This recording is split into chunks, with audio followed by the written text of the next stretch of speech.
अस्सलाम वालेकुम, it's Mohammad Sameer and welcome to my channel young tech lab. आज हम अपनी रोबोटिक सीरीज़ का थर्ड लेक्चर देखेंगे जिसके अंदर मैं कुछ आर्डिनो कंपोनेंट्स के बारे में आपको इंट्रोडक्शन दूंगा। Before going to the second project मैंने ज़रूरी समझा कि मैं आपको इन कंपोनेंट्स के बारे में डिटेल्ड इंफॉर्मेशन दे दूँ। तो सबसे पहले हमारे पास आ जाता है आर्डिनो यूएनओ। ये ये जो कंपोनेंट है ये अ, हमारे तमाम प्रोजेक्ट्स के अंदर सबसे मेन कंपोनेंट यही है। It work as a CPU, जैसे हमारे कंप्यूटर के अंदर सीपीयू होता है उसी तरह ये हमारे पास एक चिप है जिसके अंदर हमारे पास डिफरेंट चीज़ें हैं। यहाँ पर हमारे पास ये जो पार्ट है, this is the brain of our project. ये जो इसके अंदर ये जो पार्ट है, this is micro controller chip. आपने इससे प्रियर अपनी रोबोटिक्स की बुक्स में पढ़ा होगा कि there are controller sensors, the controller is the brain and which control the robots. तो ये इसका कंट्रोलर है। इसका आगे मैंने नेम भी लिख दिया है। उसके बाद हमारे पास कुछ इसके ऊपर पिन्स होती हैं जो डिजिटल इनपुट्स लेती हैं। ज़ीरो से लेकर हमारे पास 13 तक ये डिजिटल इनपुट के लिए पिन्स होती हैं। उसके पास हमारे पास एनालॉग इनपुट के लिए, एनालॉग इनपुट और डिजिटल इनपुट में फ़र्क क्या होता है कि ये डिस्क्रीट वैल्यूज़ होती हैं। इनके अंदर या तो वैल्यू 0 होगी या 1 होगी, 2 होगी, 3 होगी। In binary language it is 0 और 1, 0 और 1 के दरमियान में रहेगी। और एनालॉग कंपोनेंट्स के अंदर जो इनपुट होती है वो फ्लक्चुएट करती है। इट कुड बी 0.1, 0.2 और 0.3, इसके अराउंड कहीं भी आ जाती है वैल्यूज़। लाइक हमारा साउंड जो सा होता है वो एक एनालॉग इनपुट है, तो वो साउंड सेंसर्स वगैरह हम यहाँ पर इनपुट करेंगे। उसके अलावा एलईडीज़ वगैरह हमारी यहाँ पर आएंगी, या तो वो ऑन होती हैं या वो ऑफ होती हैं। उसके बाद हमारे पास होता है पावर पिन्स। ये हमारे पास पावर सेक्शन है। यहाँ पर हमारे पास ग्राउंड क्या ऑप्शन आ जाता है, जहाँ पर हम नेगेटिव टर्मिनल को कनेक्ट करते हैं। उसके बाद हमारे पास दो ऑप्शन हो जाते हैं, यहाँ पे 3.3 वोल्टेज का और 5 वोल्टेज का। उसके अलावा भी इसके साथ हम पावर सोर्सेज कनेक्ट कर सकते हैं यहाँ से। उसके बाद जो है हमारे पास जिस केबल के थ्रू या जिस पोर्ट के थ्रू हम इसके अंदर कोड को अपलोड करते हैं। एज़ वी नो कि हम हर हार्डवेयर को चलने के लिए किसी न किसी सॉफ्टवेयर की ज़रूरत होती है। तो हमारे आर्डिनो यूएनओ को वर्क करने के लिए भी किसी न किसी कोड या किसी सॉफ्टवेयर की ज़रूरत होगी that should be uploaded into it. तो वो किस तरह से होगा, वो इस ये जो जहाँ पर पोर्ट नज़र आ रही है यहाँ पर हम एक यूएसबी केबल कनेक्ट करते हैं that connect it to with our computer, और फिर वहाँ से कोड यहाँ पर आता है। इसके बाद हमारे पास ये जो मैं आपको माइक्रो कंट्रोलर बता रहा था, यही वो टीनी कंप्यूटर है जो हमारे कोड को रन करता है। इसी के ऊपर हमारा कोड अपलोड होता है और कोड इसी के ऊपर से एग्जीक्यूट होता है। उसके बाद हमारे पास जो सेकंड कंपोनेंट है वो हमारे पास है LED. LED is a light emitting diode जो लाइट को प्रोड्यूस करता है, इमिट करता है, एक्सट्रैक्ट करता है। तो इसके अंदर हमारे पास इसके दो टर्मिनल्स होते हैं। एक टर्मिनल पॉजिटिव, एक टर्मिनल नेगेटिव होता है, एक पॉजिटिव होता है। ये आपको पॉजिटिव टर्मिनल थोड़ा सा टर्न अराउंड मिलेगा और नेगेटिव टर्मिनल सीधा। तो ये इसकी निशानी है पॉजिटिव और नेगेटिव की। यहाँ पॉजिटिव टर्मिनल आपको लेंथ में ज़्यादा लंबा होगा नेगेटिव टर्मिनल से।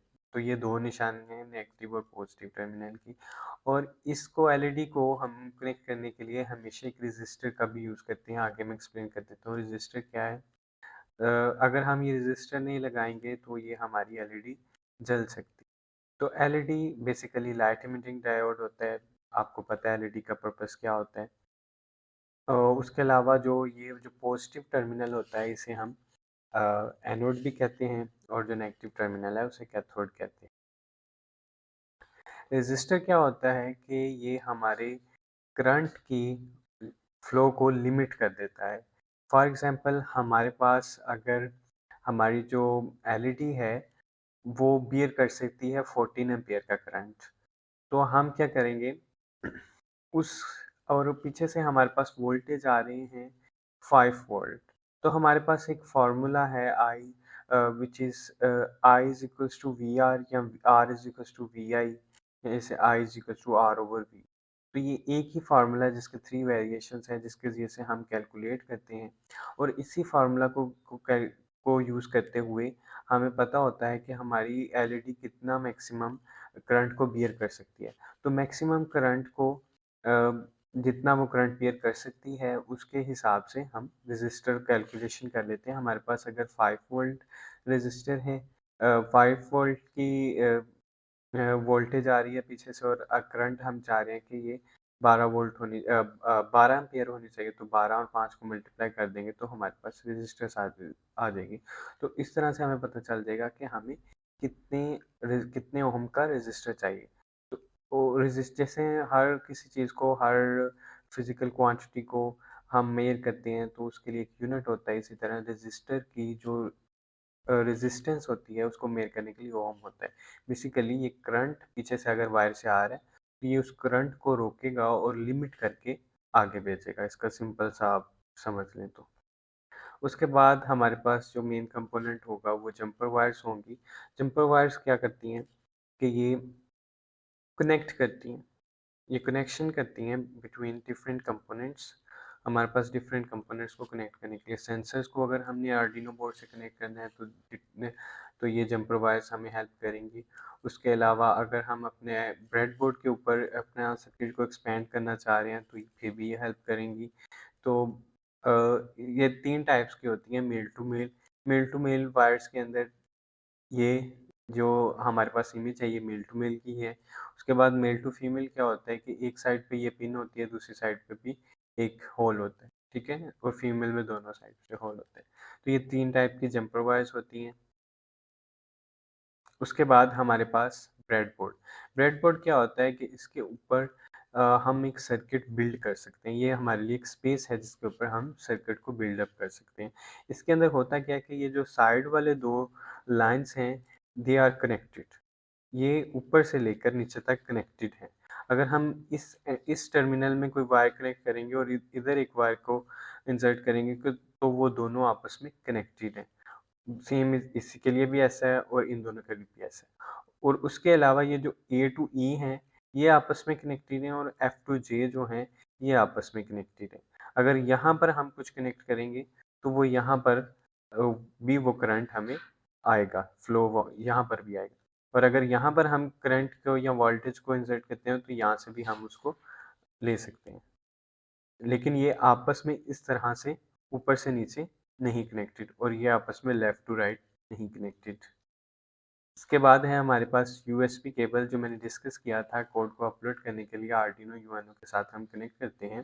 तो ये जो एक साइड पे यूएसबी होती है ये यूएनओ के साथ हम कनेक्ट कर देते हैं, दूसरी जो हमारे पास होती है ये हम कंप्यूटर के अंदर कनेक्ट कर देते हैं, और फिर हम कंप्यूटर के अंदर आर्डिनो का कोड लिखते हैं और उस चिप के ऊपर अपलोड कर देते हैं। लेकिन हमारे सॉफ्टवेयर के अंदर हम क्या करेंगे, हम सिंपली उधर कोड लिखते हैं एंड सिमुलेशन का बटन क्लिक करते हैं और वो हमारे आर्डिनो के अंदर इंस्टॉल हो जाता है और वो वर्क करने लग जाता है, सिमुलेशन करने लग जाता है।